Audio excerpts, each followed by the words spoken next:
speakers we have today are hoping to look at the concept of civilization in relationship to Clarke and to art history more generally, from regionally distinctive perspectives within the European tradition. So Professor Adrian Rifkin from Goldsmiths College, I believe looking from a more English perspective, Fred Schwartz looking from a kind of Austrian and German perspective, and Frankfurt Critical School, and then Hannah Feldman, who's an expert in 20th century French art, and has looked particularly at the issues of the representation of decolonisation in French art in the context of the Algerian War of Independence. So thank you very much for your patience, and Adrian. Thank you. Well, thank you very much for inviting us to this day, and I look forward to the discussions. I'm going to start by saying that I don't know if I'm going to do it from an English perspective. I'm going to do it from my perspective. And it's up to you to determine how English that is in the last analysis, or even in the first analysis, or British for that matter. And in fact, the perspective I'm going to do it from is that of trying to think through whatever I have to say about the program, about civilization in general, from a linguistic position, actually, and from Benveniste's notion of the enunciation. And I'm going to try and think of civilization as composed of a series of enunciative possibilities in which different kinds of subjects announce themselves as I have this to say, and look about how that enunciation itself opens up a participatory space which we might wish to call enunciation, a space of enunciation, a space of collective enunciations and indeed radical differences and disagreements.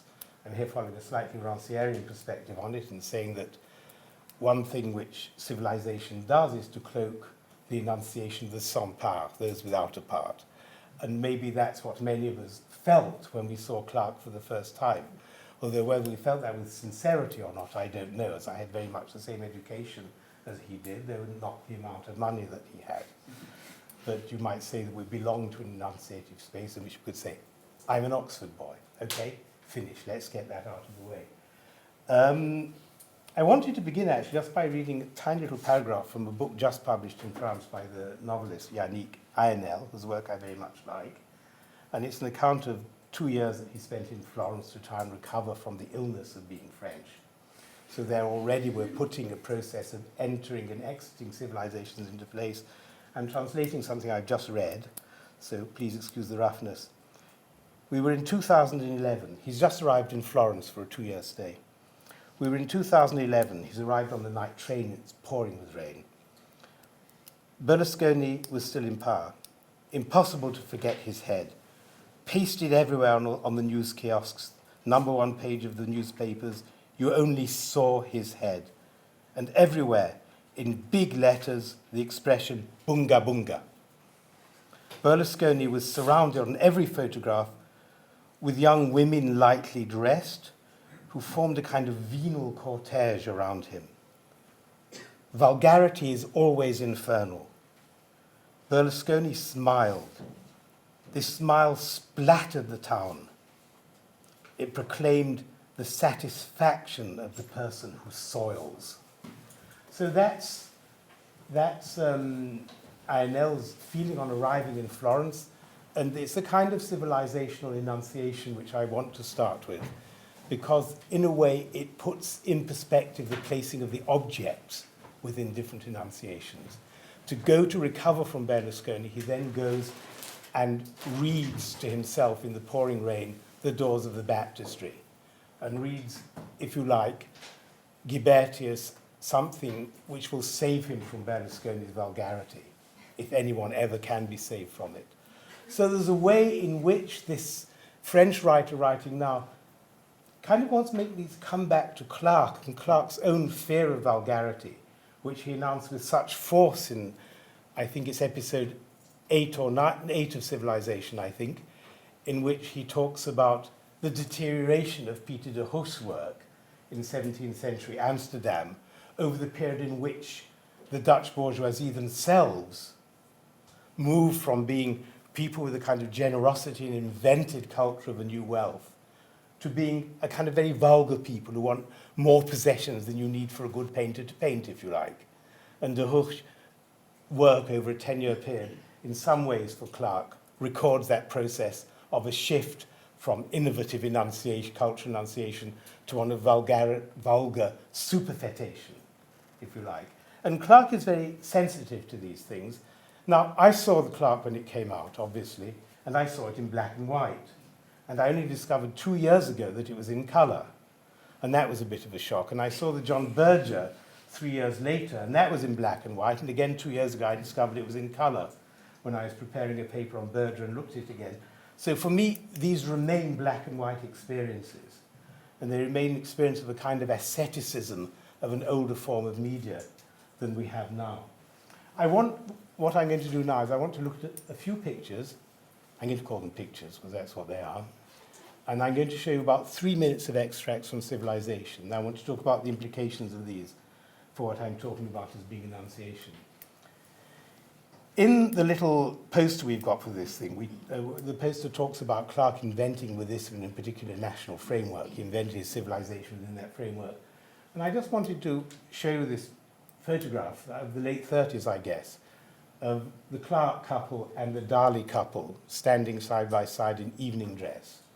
And to say that this is anything but an image of provincialism. It's an image of the truly rich, truly international, truly famous people.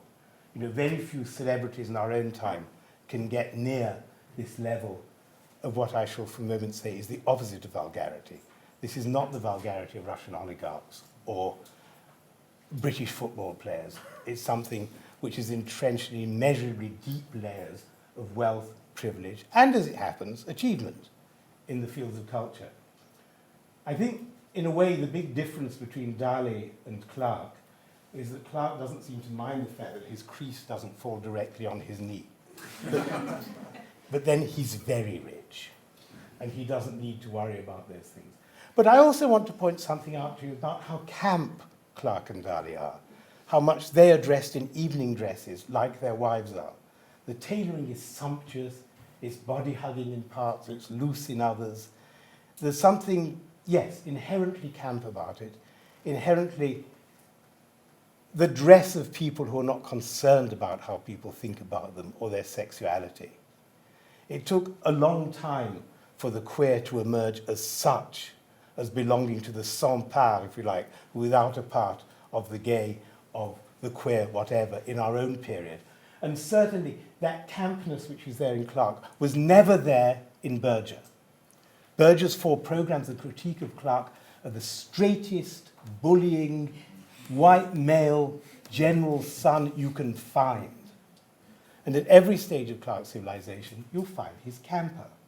When you ask me to historically relativize this and say, nonetheless, Clarke is a great reactionary.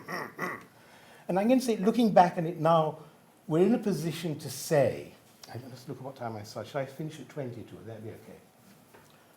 That'll be fine. Probably Okay. more time than that. Okay. We're in a position to say now, without placing ourselves in the aporetic, if you like, of Berger's riposte to Clarke, which I enjoyed as a riposte to Clarke, we're in a position to say now that these things are becoming historiographically interesting, historiographically important.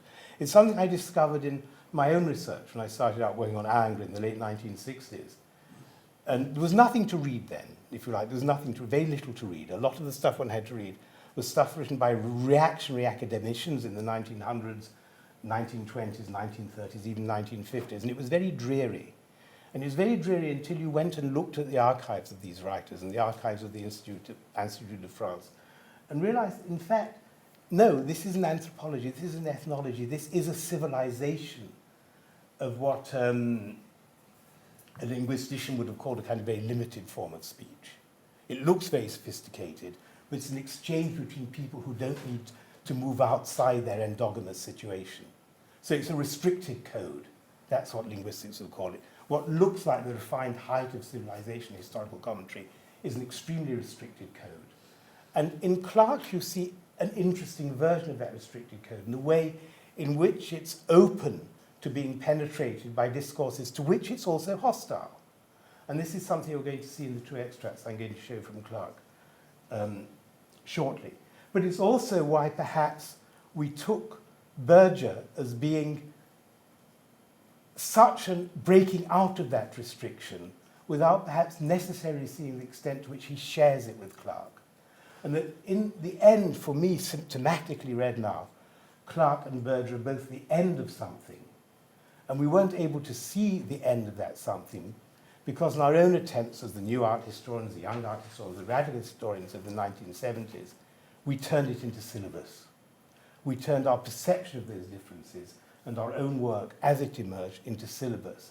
And that too collapsed it into a kind of restricted code, which we thought of as being a great adventure, which in some ways it was. I'm talking about a kind of problematic situation of how a discipline develops, how it formulates its aims, its objectives, how it inserts itself in the new educational system, the new university of the post-Polytechnic era from 1969 onwards, the teaching of art history in art schools, and the way in which the collapse of that, or the reformulation of those new knowledges into syllabus, in a way hurries them to a kind of professional doom in which it becomes increasingly difficult to see the historiographical and ethnographical interest of these documents. And it's that which I kind of want to open up by thinking about them as enunciative processes rather than as historically fixed processes, and thinking what part these enunciations might play in our own present. I could say, polemically from that point of view, the death of art history in this country was the foundation of the Association of Art Historians, because it implied the desire for a restricted code, that we are this profession. And it was a very interesting seminar which Griselda Pollock gave in University College just last autumn on the book by Helen Rosenau, one of the Warburg School, a Panofsky student and a close colleague of Karl Mannheim, a book she wrote in 1943 called Woman in Art, in which you see, and now Griselda has rediscovered it and represented it to us very importantly, you see the way in which Rosenau, coming from a very close Warburgian training, she was in Hamburg, she worked with the philosophers who worked with, Dilthey, Simmel, all these people. And as a youngish Jewish woman exiled in London in 1943, she was able to enunciate a feminist discourse on woman in art, in which woman was a category, not something seen. That is already in some ways on the other side of Laura Mulvey. And she was able to enunciate this, saying, I am an art historian, but not presenting an art history which had any boundaries at all. There's classical knowledge, there's Hebrew, she quotes in Hebrew, Greek, whatever. There's no limit to the kind of texts. The inclusion of ethnographic texts, of meta-historical texts, of philosophical texts, of feminist texts from contemporary journals does not imply that there is an interdisciplinarity, but that her discipline, art history, has no boundaries. And that's something which is left over in Clark's enunciation. That is, that Clark precedes in this country what I would call the over-professionalization of the discipline and the separation of the discipline from practices of art. One thing that the Association of Art Historians in this country never did was to allow itself to be formed with artists, as in the College Art Association in America. And to me, in a sense, that condemned it to, whether it wanted or not, desiring restricted codes, whatever we achieve within that frame. So that's a kind of opening thing. The next thing I wanted to show you was a slide which shows us that in no way was Clark alone. The originality attributed in Britain, indeed through the BBC, was a certain kind of petty nationalism which excluded the knowledges which were unfolding in other countries around the use of, the polyframing of the artwork, such as you find in Germain Bazin's Loom of Art, which this is the 1962 New York edition, which I was given in 1966 as a birthday present and kept. And is a kind of pretty fascinating document as a museological study of the multiple temporalities of art and the interaction of different forms of artwork. It's tending towards a rather horrible Jungianism towards the end, but that's one of the states of play. and it's one from which we can't entirely exclude the verbal tradition either, I think. There is always that risk. So I wanted to put in place maybe an alternative which would include other French thinkers like René Huyghe, and I think later Anna's going to talk about some of that as well, so I won't carry on. I just want to place Clarke in a slightly post-provincial position. Now I want to look at two extracts, and I hope you'll bear with me. This one's 2 minutes, and the next one is a little bit longer. No, a little bit shorter, actually.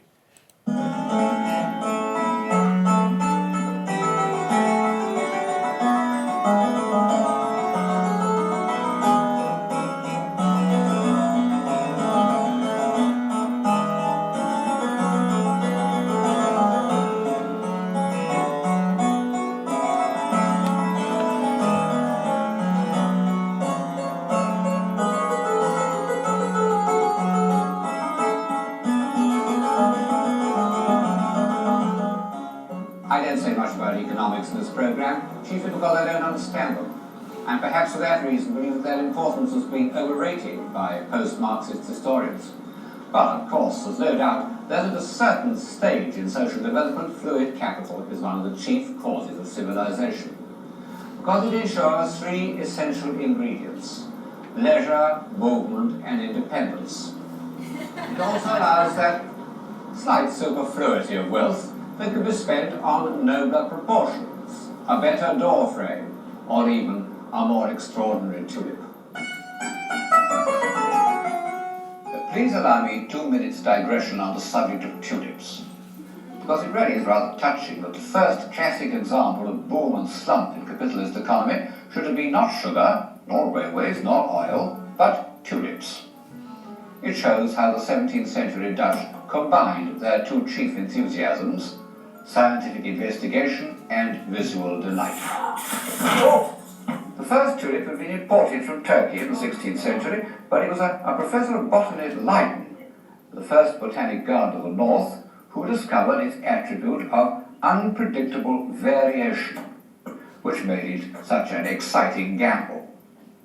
By 1634, the Dutch were so bitten by the new craze that for a single bulb of one tulip, the viceroy, one collector exchanged 1,000 pounds of cheese, 4 oxen, 8 pigs, 12 sheep, a bed, and a suit of clothes. It doesn't want to get there, we are. Balthasar Neumann was fortunate in that the painted decorations of his finest interiors are not the work of amiable local ceiling painters, but of the greatest decorator of the age, the Venetian Giambattista Tiepolo.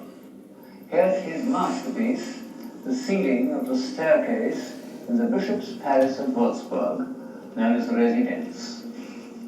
And there, in fact, in the corner, is Tiepolo's self-portrait, the man with the yellow scarf, with his son, Gian Domenico, also a very good painter, looking over his shoulder.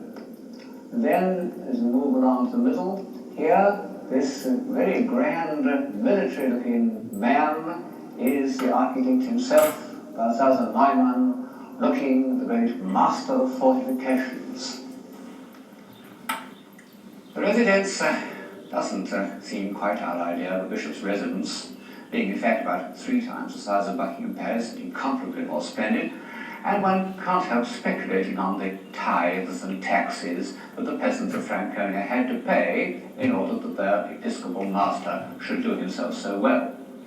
But one must admit that many of these rulers of small German principalities, dukes, electors, bishops, or whatever, were in fact remarkably cultivated and intelligent men. Their competitive ambitions benefited architecture and music in a way that the democratic obscurity of the Hanoverians in England did not. So, what's wrong with those? Actually, I can't find much wrong with them now, other than economics, perhaps because I don't know much about them. How many of you would call economics them? It's that, if you like, crispness of that upper-class grammar which is so alienating. It's the use of the word them, to me, which comes in the way of understanding the position of Clarke's discussion within those very Marxist discourses from which he distances himself. When he talks about he talks about political economy a lot. You noticed in those two episodes, he talks about politics, he talks about political economy. In the episodes on the slave trade, he's angry and furious. He's denouncing the slave trade. He's talking about the abolition first of the trade and then of slavery itself as one of the few things the 19th century had to be proud of. You know, he's a Ruskinian. He's not a pre-Raphaelite. He's a Ruskinian in a much deeper sense than pre-Raphaelitism. His tirade against the German Nazarenes, for example, is precisely because he sees them as falling short of a proper perception of the relationship between what you paint and the social world from which it derives, even if you don't have to represent that world as such. His discussions of Courbet and Millet likewise are particularly interested in the peasantry, particularly interested in the conditions of the working class, as he is when he comes to discuss Doré. So there's a constant enunciation from his class position of an anger about exploitation. And while he doesn't say, as Benjamin does in the thesis on the philosophy of history, that every great work of art, is wrenched from the systems of exploitation, the systems of horror which allowed it to be, nor does he ever say that is not the case. On the contrary, he underlines it throughout his programs. He underlines a possible relationship between the social and economic practices of the world and the way in which art is a kind of excess of those practices. Now, I want to say, looking back then, that that kind of enunciation belongs in several places at once. It belongs perhaps in more places than we can even begin to uncover if we allow ourselves the freedom to range between different kinds of, I'm going to carry on calling them enunciative practices of the time. The way in which he says that the economy was not all important, but let me give you a diversion into tulips, reminds me a little of the discussions we began to have around that time about the relative autonomy of the superstructure. At the time of the furious, and it's hard to remember now, to imagine now how furious those discussions were between the English Gramscians and the English Althusserians. The question of the relative autonomy of the superstructure was profoundly important. And it's not now, looking back, a discussion which is radically different. The relative autonomy of the superstructure, determination in the last instance, is something which has entered into Clarke's discourse very profoundly, while nonetheless he is rejecting Marxism as such.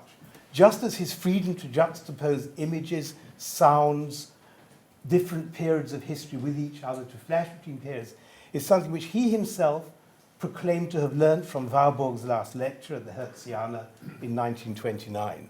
The very famous interminable lecture, which he's one of the few people to listen to right through, as far as I know, and from which Warburg escaped at the end to wander around looking at the triumph of Mussolini in Rome just before he died. A same kind of gloomy fear of the end of civilization, which is something which Clarke also fears in the wake of the First World War, in the face of the two world wars, let it be said.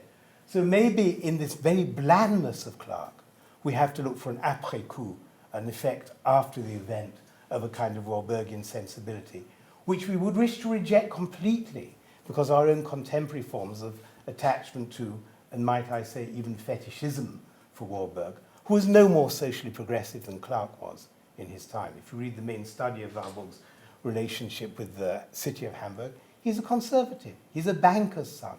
He's not a radical. There isn't an ounce of radicality in his social makeup, as far as I can see. So let's say here that this text is part of another text. It's part of another loom of art, if you want to borrow Germain Bazin's phrase, which I think we're beginning to become in a position to read. Why can we read it and how can we read it now? I think it's because of other enunciated possibilities which, even as Clarke made these programs, were being unleashed in Paris, which is the theory of text around the group tel quel, around the work of Kristeva, the work of Derrida, and others, which was something which was available neither to Clarke nor to the Marxist art historians at that stage, nor indeed was available to the previous generation of Warburgians, whether Warburg himself or Windt or Rosenau. They had no notion of text in that sense. They had no notion of the meaning being beyond the phrase, the meaning emerging in symptom, in quite the way that we had once we came to know the work of Christopher. So even as Clarke was saying these things, the fragility of the enunciative process was being theoretically interrogated in a way that would take us years to learn before we could bring it back to this text, as see it as part of the process of its time in a way much richer than the knee-jerk reaction of the Bergery text against that. And let it be said, if there is one text in which there is no space for overdetermination, it's Berger's ways of seeing. You can go through it time and time again, and the vulgarity of the politics, economy, artwork link-up is staggering. Let me take one example. There's one point where he says you must be suspicious of the love of art. And he shows you a film made by Clarke, actually, or made at Clarke's request, of Myra Hess in the famous wartime concerts in the National Gallery in London. Myra Hess playing with the London, whichever orchestra it was, and the audience listening devotedly to the sound of freedom in the form, which is a Mozart concerto, I think. Pretty well played, actually, for the time. And there, of course, are the Clarkes in the front row, looking like that. Then he cuts to Furtwängler, playing Beethoven's Ninth for the Nazis in Berlin in '43, and of course Goebbels and his wife are sitting exactly the same position as Clarke and Mrs. Clarke in the audience. And he says, therefore you must beware of the love of art. It's not a good conclusion. It's not a good conclusion for a number of reasons, one of which was it excludes the enunciation, I have fallen in love. It excludes the notion, I love. It short-circuits the work of someone like Deleuze on Spinoza, of whom Clarke is very aware, who actually says we don't do anything unless we love it. So are we going to take a side, or are we going to look at the a side one way or another? We're going to take, yes, one side rather than another, or are we going to kind of put ourselves in the different possible enunciative positions and explore how they feel and how they, if you like, produce our own capacity to do our work?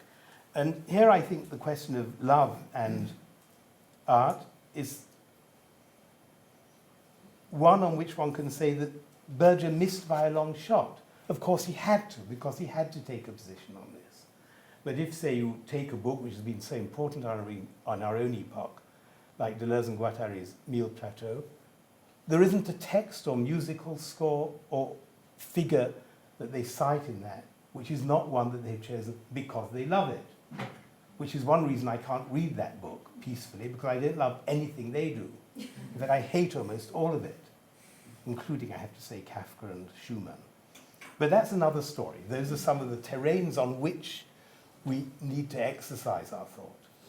And I think I'm going to stop, actually, because really it's time to stop. But I really do think that now when we come back to this question of civilization, we have to look at it as, if you like, an access into an enunciative process, which our own work has done something to hide, but which we should put ourselves in the position to discover. And we have to see that if civilization is to be remade, it must not at any cost be one voice. It can only be a civilization if it's a plurality of discrepant enunciations in our time, and certainly not one that can be made by one person, however good or left or not left or right or wrong they might be. The idea that it should be a single enunciation would be a crime against what we know. Thank you.